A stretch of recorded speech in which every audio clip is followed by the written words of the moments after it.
নমস্কাৰ, মই ৱাছিম হকে কৈছোঁ ইংলেণ্ড ব্ৰেকনেলৰ পৰা। এতিয়া গ্ৰীষ্মকালেই, আগষ্ট মাহটো গ্ৰীষ্মকালেই চলে ইংলেণ্ডত। বতৰটো আজি বৰ ভাল, সিমান গৰমো নহয়, ঠাণ্ডাও নহয়। চাগে 20-22 ডিগ্ৰীমান হ'ব, ৰ'দ দি আছে আজি, গতিকে ভাল। অসমত কেনেকুৱা বতৰ জানো, আজি মই বতৰটো চোৱা নাই অসমৰ। আজি মই কি ক'বলৈ ওলাইছোঁ, বহুত এইবোৰ মই কেতিয়াবা নিউজবোৰ সিমানকৈ মই নাচাওঁ, অসমৰ নিউজবোৰ। এনেই কেতিয়াবা মোৰ ৰীলত কিবা কিবি আহি যায়, তেতিয়া মই গম পাওঁ। আগতে পঢ়িছিলোঁ অসমৰ নিউজবোৰ দুখন এখন বাতৰি কাকত। আজিকালি সিমান নাচাওঁ মই নিউজ, সাধাৰণতে মই সিমান নাচাওঁ। এনেকৈ ৰীলবোৰ চাই থাকোঁতে দুটা এটা, মই বেছি ৰীলো নাচাওঁ, কেতিয়াবা চাওঁ। তেনেকৈ এটা কথা মনলৈ আহিল, তাকে মই ক'বলৈ ওলাইছোঁ যে আমি সকলো এটা এটা ৰবট, প্ৰত্যেকেই। মই, আপুনি, প্ৰত্যেকজন ব্যক্তিয়ে এই পৃথিৱীৰ একোটা ৰবট, কিহবাৰ দ্বাৰা পৰিচালিত হৈ থাকে। তাৰ মাজতে কিছুমান আছে এনেকুৱা, প্ৰত্যেকেই ৰবট, কিছুমান আছে এনেকুৱা, তেওঁলোকে কথাবোৰ বা যিবোৰ ভাৱ সেইবোৰ বেছি দূৰলৈ প্ৰকাশ কৰিব পাৰে। বহুতে শুনে তেওঁলোকৰ কথাবোৰ, সেইবোৰো ৰবট। যেনেকৈ কোনোবা সাংবাদিক, কোনোবা ৰাজনীতিৰ নেতা, কোনোবা ধৰ্মীয় নেতা, কোনোবা ডাঙৰ সংগঠনৰ কোনোবা মুৰব্বী, বা কোনোবা ডাঙৰ কোম্পানীৰ মালিক, তেওঁলোকে কথাবোৰ বহুতলৈ কথাবোৰ পঠাই দিয়ে। তেওঁলোকো ৰবট। এটা ৰবটে আন ৰবটলৈ কথাবোৰ, নিৰ্দেশ কিছুমান পঠাই দিয়ে, আৰু বাকী ৰবটবোৰ সেইধৰণে পৰিচালিত হয়। এতিয়া আমি কেলেই কৈছোঁ যে, মই কিয় কৈছোঁ যে আমি সকলোৱে ৰবট একোটা, অকণমান ভাবি চাব লাগিব। আপোনালোকে ভাবি চাব মানে আমাৰ মনটোৰ ভিতৰলৈ সোমাই গৈ অলপ সময় চাব লাগিব। আমি কেনেকৈ পৰিচালিত হওঁ? প্ৰথমতে এটা মনত ভাৱ এটা আহে, যিকোনো এটা ভাৱ আহে। ধৰক এটা ভাৱ আহিলে মনত যে সেই মানুহজন বেয়া মানুহ, এটা ভাৱ মনৰ। কিয় বেয়া মানুহ? তেওঁৰ এটা কিবা নিজস্ব কিবা এটা আছে, তেওঁ বেলেগ আমাতকৈ অলপমান। সেইটো এটা মনত ভাৱ এটা আহিলে, মনটো ভাল লাগিলে, বেয়া লাগিলে, কিবা প্ৰথমতে এটা ভাৱ আহিলে।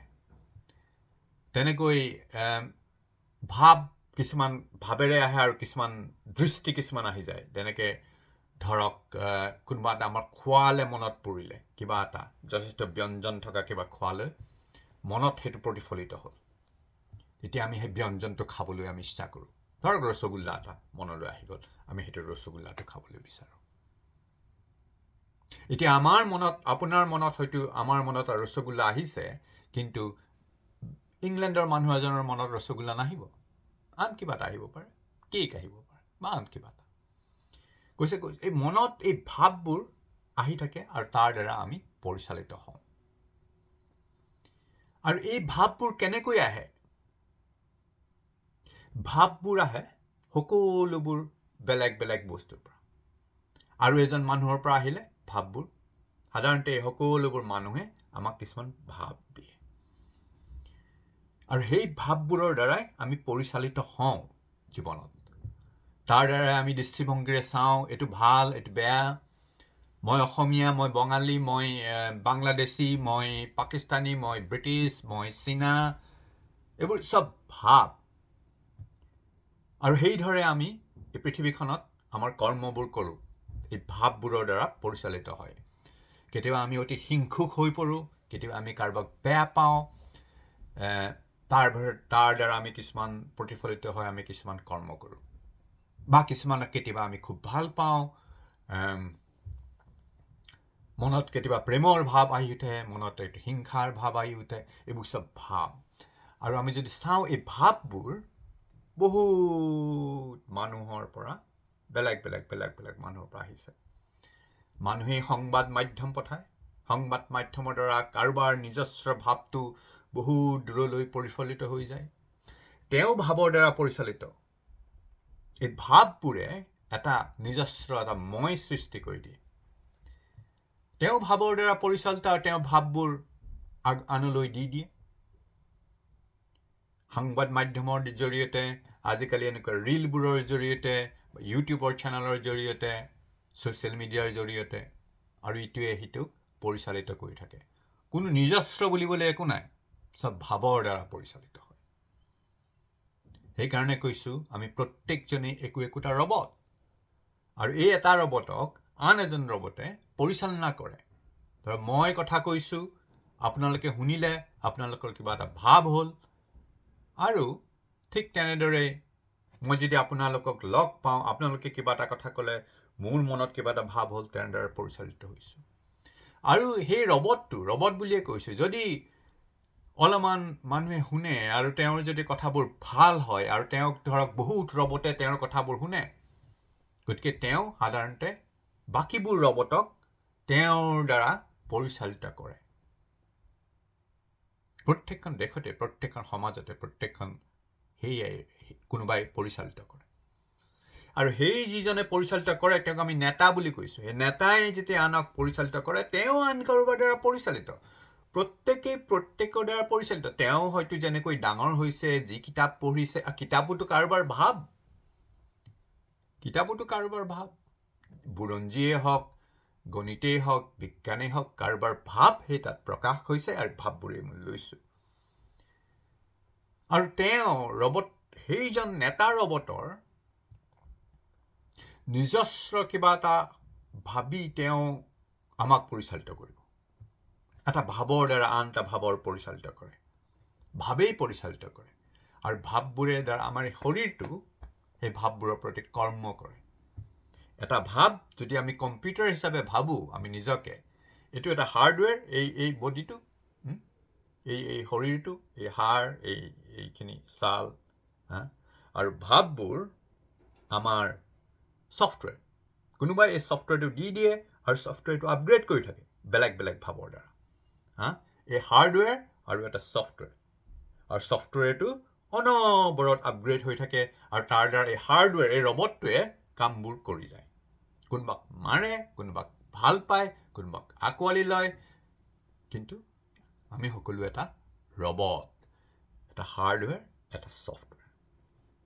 গতিকে আমাৰ জীৱনটো সেই ছফ্টৱেৰৰ দ্বাৰাই পৰিচালিত হয়, ভাৱৰ দ্বাৰা। এই ভাৱবোৰ আনৰ দ্বাৰা। আৰু কিছুমান এই হাৰ্ডৱেৰ প্ৰতিশালী হয়, তেওঁলোকে আন কিছুমানক শাসন কৰিব পাৰে। এটা ৰবটে আন এটা ৰবটক। তেওঁলোকে নিজৰ মতে ছফ্টৱেৰটো আপগ্ৰেড কৰি দিব সকলোবোৰ ৰবটৰ। তেনেকৈ সমাজখন, পৃথিৱীখন পৰিচালিত হয়। তেতিয়াহ'লে প্ৰশ্ন হ'ল, ইয়াৰ বাহিৰত কি আছে? এইবোৰৰ বাহিৰত কি আছে? আমি ৰবটেই নেকি? এই হাৰ্ডৱেৰ আৰু ছফ্টৱেৰ, তাৰ বাহিৰত কি আছে? তাৰ বাহিৰত আছে। তাৰ বাহিৰত আছে, কিন্তু গম পোৱা, তাৰ বাহিৰত আছে, আমি সদায় সেয়াই আচলতে গম পাবলৈ অলপ সময় লাগে, কিন্তু আমাৰ ইমান দ্বাৰা ছফ্টৱেৰ মনটোৰ দ্বাৰা আমাৰ পৰিচালিত হৈ থাকোঁ, তাৰ ঠিক বাহিৰতে কিবা এটা আছে। এই হাৰ্ডৱেৰ ছফ্টৱেৰটো ক'ত দিলে? ক'ৰ পৰা এই ভাৱবোৰ উদয় হৈছে? অলপ সময় যদি নীৰৱে আমি আমাৰ নিজৰ ছফ্টৱেৰটোৱে আমাক কেনেকৈ পৰিচালনা কৰি থাকে সেইটো আমি চাওঁ, তেতিয়াহ'লে আমি গম পাম সেই ছফ্টৱেৰটো ক'ত চলি আছে। আৰু সেয়া কি? সেয়াই হয়তো আমি। তেতিয়া আমি ৰবট হৈ নপৰোঁ। তেতিয়া আমি যি প্ৰকৃততে সেয়া হৈ পৰোঁ। আমি প্ৰকৃততে কি? আমি বিশাল কিবা এটা। এই মই, তুমি, এই গছ-গছনি, এইবোৰ আমাৰ ছফ্টৱেৰটোৱে কৈ আছে, মনটোৱে কৈ আছে। কিন্তু তাৰ বাহিৰত আমি যিটো প্ৰকৃত মই, অতি বিশাল। মোৰ আৰু সেই গছজোপাৰ মাজত সেই বিশালতাত একো পাৰ্থক্য নাথাকে। মোৰ আৰু ছফ্টৱেৰে আমাক কৈ দিয়া সেই আনজন মানুহ, তেওঁৰ মাজত একো পাৰ্থক্য নাথাকে। জাতি, ধৰ্ম, ভাষা, দেশ এইবোৰৰ একো পাৰ্থক্য নাথাকে। গতিকে আমি কেনেকৈ চলিম? এইটো কোৱা নাই যে ছফ্টৱেৰৰ দৰকাৰ নাই, ভাৱবোৰৰ দৰকাৰ নাই। দৰকাৰ আছে। সকলো মানুহকে সেই ভাৱবোৰে হয়তো একযোগ কৰি দিয়ে। কিন্তু তথাপিও এই ভাৱবোৰে পৃথক পৃথক কৰি দিয়ে। বেলেগ ৰাজনীতি, বেলেগ বেলেগ ধৰ্ম, বেলেগ বেলেগ জাতি, সেইবোৰত আমাক পৃথক পৃথক কৰি দিয়ে। গতিকে আমি সেই ছফ্টৱেৰৰ বাহিৰত ওলাই আমাৰ প্ৰকৃত মইটোক বিচাৰি উলিয়াব লাগিব, যিটোৱে এই সকলোবোৰক এক কৰি দিয়ে। আমি এই সমাজখনতে থাকিব লাগিব, কিন্তু আমি ৰবট হৈ থাকিলে ৰবট হৈ থাকিব নোৱাৰোঁ। ভাৱবোৰ লাগিব আমাক, কিন্তু আমি প্ৰকৃত মইটো জানিব লাগিব। যদি নেজানো, আমাৰ ৰবট এজনে আনজনক পৰিচালিত কৰিম। এই ৰবটৰ ছফ্টৱেৰৰ জীৱনত আমি দুখ কষ্টবোৰ পাই যাম। এই দুখ কষ্টবোৰ এই ৰবটটোৰ থাকে, সেই বিশাল মইটোৰ তাত একোৱেই নাথাকে। মই এইকাৰণে ক'লোঁ, ইমানবোৰ ৰিল চিল আহি আছে, তাকে ভাবিলোঁ এটা ৰবটে আনটো ৰবটক চলাবলৈ চেষ্টা কৰিছে, ছফ্টৱেৰটো অলপ অলপ আপগ্ৰেড কৰি আছে। কোনোবা ৰিল হিংসুক হয়, কিছুমান ৰিল দয়ালু হয়। কিন্তু সেই বিশালতা, যিটো বিশালতা প্ৰকৃত মই, তাৰ একোৱেই পাৰ্থক্য নাথাকে। বিশাল চবকে আঁকোৱালি লয়। গতিকে আমি ৰিল, সংবাদ মাধ্যম এইবোৰ সকলোবোৰ চাওঁতে এইটো কথা মনত ৰাখিব লাগিব যে প্ৰত্যেকটোৱে এটা এটা আমাৰ ছফ্টৱেৰটো আপগ্ৰেড কৰি আছে, সলনি কৰি আছে। কিন্তু সেয়া আমি নহয়। আমাক কিছুমানে হিংসুক কৰি দিয়ে। এনেকুৱা ৰিলবোৰে, কিছুমান ৰিলে আমাক খঙাল কৰি দিয়ে। আমি চাব লাগিব মনটো। বেছি নকওঁ, ইয়াকে ক'লোঁ। আশা কৰোঁ আমি সকলোৱে প্ৰকৃত মইটো বিচাৰি পাম। ঠিক আছে, ধন্যবাদ, নমস্কাৰ।